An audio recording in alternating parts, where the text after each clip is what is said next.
तो UP DElEd second semester 2026 की तैयारी कर रहे हैं और सामाजिक अध्ययन में 50 में 50 का टारगेट है, तो बिल्कुल सही जगह पर हैं। आज का हमारा टॉपिक है मौर्य साम्राज्य और हम इसका संपूर्ण कवरेज करने वाले हैं।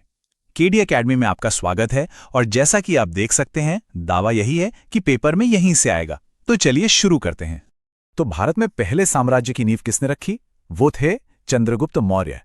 322 ईसा पूर्व में उन्होंने आचार्य चाणक्य की मदद से नंद वंश के राजा धनानंद को हराकर मौर्य वंश की स्थापना की। इसीलिए इन्हें भारत का पहला सम्राट भी माना जाता है। और सोचिए, ये सब उन्होंने महज 25 साल की उम्र में कर दिखाया। जैन ग्रंथों में एक दिलचस्प बात मिलती है कि उन्हें मौर्य इसलिए कहा गया क्योंकि उनके गांव में मोर पालने वालों की संख्या बहुत ज्यादा थी। और देखिए उनके जीवन का अंतिम समय। उन्होंने जैन भिक्षु भद्रबाहु से दीक्षा ली, अपना सिंहासन बेटे बिंदुसार को सौंपा और श्रवणबेलगोला चले गए, जहां उपवास, जिसे सल्लेखना कहते हैं, उसके द्वारा शरीर त्याग दिया। चंद्रगुप्त का लक्ष्य बहुत बड़ा था, पूरे भारत को एक राजनीतिक धागे में पिरोना, और उन्होंने ये कर दिखाया। एक के बाद एक कई बड़ी जीतें हासिल की। सबसे पहले पंजाब पर पूरा अधिकार किया, फिर 321 ईसा पूर्व में चाणक्य की मदद से मगध पर विजय प्राप्त की। इसके बाद उन्होंने दक्षिण भारत में भी मौर्य पताका फहराई। इतना ही नहीं, सिकंदर के सेनापति सेलुकस निकेटर को भी सिंधु के तट पर हराया, और तो और हिमालय के शासक के बेटे मलय केतु के विद्रोह को भी सफलतापूर्वक दबाया। अच्छा, अब सवाल ये उठता है कि हमें उस समय के भारत के बारे में इतनी जानकारी मिलती कहां से है? तो इसका एक बहुत बड़ा सोर्स है यूनानी दूत मेगास्थनीज की किताब इंडिका। उन्होंने उस वक्त की राजधानी पाटलिपुत्र का जो जिक्र किया है, वो सच में हैरान कर देने वाला है। उन्होंने लिखा कि यह भारत का सबसे बड़ा नगर था जो गंगा और सोन नदी के संगम पर बसा था। शहर के चारों ओर दीवारें थीं और ज्यादातर घर लकड़ी के बने थे, और जो शाही महल था वो तो शहर के बीचों बीच सुंदर बगीचों से घिरा था, जहां मोर पाले जाते थे और सरोवरों में बड़ी बड़ी मछलियां होती थीं।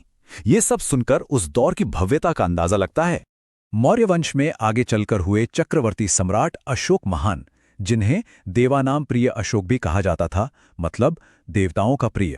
लेकिन इनकी कहानी में एक बहुत बड़ा मोड़ आया। वो था 261 ईसा पूर्व का कलिंग युद्ध। ये उनके राज्याभिषेक के 8वें साल में हुआ एक भयानक आक्रमण था। 13वें शिलालेख में दिए आंकड़े देखिए। 1.5 लाख लोगों को बंदी बनाया गया और 1 लाख लोगों की हत्या हुई। ये भारी नरसंहार देखकर अशोक का दिल पूरी तरह बदल गया। उन्होंने युद्ध को हमेशा के लिए बंद करने की कसम खाई और यहीं से उन्होंने बौद्ध धर्म अपनाकर आध्यात्मिक और धर्म विजय के एक नए युग की शुरुआत की। कलिंग युद्ध के बाद अशोक का शासन करने का तरीका ही बदल गया। उन्होंने धम्म की नीति के जरिए शासन किया। उन्होंने बौद्ध धर्म का खूब प्रचार किया। कई स्तूप, मठ और स्तंभ बनवाए, जिन पर धार्मिक सिद्धांत लिखवाए। सिर्फ इतना ही नहीं, उन्होंने लोगों की भलाई के लिए सड़कें बनवाईं, कुएं खुदवाए और इंसानों और जानवरों दोनों के लिए अस्पताल बनवाए। उन्होंने जानवरों की सुरक्षा के लिए कड़े आदेश भी जारी किए, और उनकी सबसे बड़ी उपलब्धियों में से एक थी बौद्ध धर्म को भारत से बाहर पूरे एशिया में फैलाना। तो ये अशोक का धम्म आखिर था क्या? ये परीक्षा के लिहाज से बहुत जरूरी है, तो ध्यान से समझिए। धम्म कोई नया धर्म नहीं था, बल्कि ये एक आचार संहिता थी, मतलब अच्छे आचरण के नियम।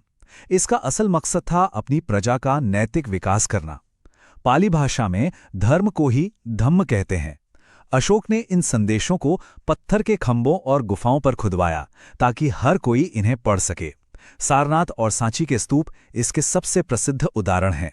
अशोक के धम्म की 4 मुख्य बातें थीं जो आज भी उतनी ही जरूरी हैं। पहला था अहिंसा, मतलब किसी भी जीव जंतु को मारना मना था। दूसरा था सहिष्णुता, यानी सभी धर्मों का सम्मान करना, बिल्कुल वसुधैव कुटुंबकम वाली भावना। तीसरा था नैतिकता और अच्छा आचरण, जिसमें बड़ों का आदर, छोटों से प्रेम जैसी बातें शामिल थीं। और चौथा था मूल तत्वों पर बल, मतलब बाहरी दिखावे और कर्मकांडों की जगह जीवन के असली मूल्यों पर ध्यान देना। अब इतने बड़े साम्राज्य को चलाने के लिए एक मजबूत प्रशासन तो चाहिए ही था। मौर्य प्रशासन की सबसे बड़ी खासियत ये थी कि ये एक केंद्रीय व्यवस्था थी, जिसमें राजा ही सारी शक्तियों का केंद्र होता था। और इस पूरी व्यवस्था का आधार था कौटिल्य का मशहूर सप्तांग सिद्धांत। इसके अनुसार राज्य के 7 जरूरी अंग होते हैं: राजा, अमात्य यानी मंत्री, जनपद यानी इलाका, दुर्ग यानी किला, कोष यानी खजाना, सेना और मित्र। ये सातों मिलकर ही राज्य को चलाते थे। अच्छा, प्रशासन को और बेहतर बनाने के लिए सेना और स्थानीय स्तर पर भी बहुत अच्छी व्यवस्था थी। देखिए, सेना को अलग अलग हिस्सों में बांटा गया था। पैदल सेना, घुड़सवार, हाथी, रथ, नौसेना और यातायात सेना। इन सबको कंट्रोल करने के लिए 30 सदस्यों का एक बोर्ड होता था। वहीं पूरे साम्राज्य को 4 बड़े प्रांतों में बांटा गया था, जिनका शासन राजकुमारों के हाथ में था, और इन्हें कुमार या आर्यपुत्र कहा जाता था। मतलब पूरा सिस्टम बहुत ही ऑर्गेनाइज था। लेकिन फिर सवाल ये है कि इतना विशाल और शक्तिशाली साम्राज्य आखिर खत्म कैसे हो गया? देखिए, इसके पीछे कोई एक नहीं बल्कि कई वजहें थी। सबसे बड़ी बात, अशोक के बाद कोई भी उत्तराधिकारी उतना काबिल नहीं हुआ। साम्राज्य इतना बड़ा हो गया था कि उसे संभालना मुश्किल हो रहा था। धीरे धीरे राज्य में आर्थिक संकट भी गहराने लगा, और जब शासन कमजोर पड़ा तो विघटनकारी ताकतें सक्रिय हो गईं, और फिर विदेशी यवन आक्रमणकारियों ने लड़खड़ाते साम्राज्य पर आखिरी वार किया।